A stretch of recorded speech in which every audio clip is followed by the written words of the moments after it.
네, 그 여름에 덥다고 이렇게 에어컨 냉기를 너무 오래 세게 되면요.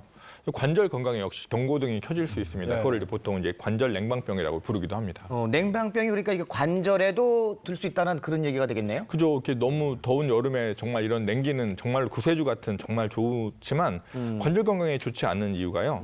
여름에는 덥다고 실외에서 이렇게 있다가 집에 들어가시면 바로 이제 뭐 파워 냉방 확 켜가지고 네. 빨리 급하게 차가게 하려고 하시잖아요. 네. 그럴 때 그 차가운 바람이 온몸에만 오는 게 아니라 이 뼈와 관절까지 다 들어가서 뼈 관절에 속칭 그냥 바람이 들 수가 있게 네. 되겠습니다. 더울 때 말씀해 주신 것처럼 집에 들어가자마자 저도 파워 냉방부터 누르거든요. 네. 근데 이게 관절 건강에는 최악이다라는 이야기죠. 그죠. 이제 실내와 바깥의 온도 차이가 큰데 들어가자마자 갑자기 차가운 냉기에 확 노출하게 되면요. 우선 뭐 말초 혈관이 수축되면서 혈액순환이 갑자기 확 떨어지게 됩니다. 이 관절이라고 하면은 뼈와 만나는 부분이 관절이고 그 안에 연골이 있는데요. 네. 이런 뼈나 연골은 혈액순환이 되게 안 되는 조직이거든요. 네. 그런 곳에 혈류가 갑자기 감소화되고 이 관절이 움직이기 위해서는 힘줄이나 인대, 근육이 붙어 있는데 이 힘줄, 인대, 근육도 역시 차가운 냉기에 의해서 예. 수축을 하고 뻣뻣해지게 되게 긴장되게 그리고 또 관절이 부드럽게 움직이라고 관절액이 들어있는데요. 그 관절액도 좀 부드럽지 못하게 돼요. 그래서 관절 건강에 아주 안 좋은 게 갑자기 추운 곳에 들어와서 아주 차가운 거를 오래 써 있는 것이 관절 건강에 아주 안 좋겠습니다. 그러니까 저게 그 겨울 상황이네. 그러니까 더울 때. 더운 데 있다가 갑자기 추운 데 딱 들어가서 우리 몸이 추워지면 이렇게 딱 긴장하게 되잖아요. 네. 그래서 근육하고 뭐 이런 관절 마디마디가 딱 긴장이 되니까 그게 아픈 것 같아요. 네.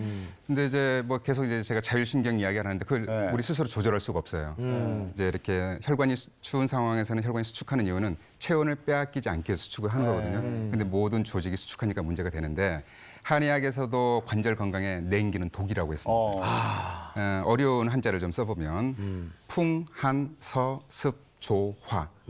이게 뭐냐면 외부 환경을 총망라한 단어들이에요. 바람, 더위, 뭐 추위, 뭐 습도, 건조함, 열기 이 모든 건 질병을 일으키는 원인인데 이 중에 특히 차가운 자극과 습기는 관절 건강에 치명적이다라고 네. 설명을 합니다. 네. 그런데 이제 냉방은 습기는 냉방병 상황에서는 습도는 낮지만 냉기가 주된 원인이잖아요. 네. 네. 이 냉기가 우리 선생님께서 말씀하셨듯이 인대나 근육을 수축시키고 관절을 이렇게 강직도를 높여주고 통증을 유발하죠. 그런데 만성적인 관절염을 관리할 때는 따뜻하게 해줘서 혈액순환을 촉진시켜야 되는데 그렇지 못하니까 더더욱 문제가 생기는 거죠. 한의학에서 보면 불통즉 통이라는 말이 있어요. 통하지 않으면 통증이 나타난다. 예. 그런데 따뜻하면 기가 잘 소통이 되는데 추우면 움츠러드니까 예. 소통이 안 되면서 통증이 유발되는 거죠. 그래서 냉방병은 관절 건강에 큰 문제를 일으킵니다.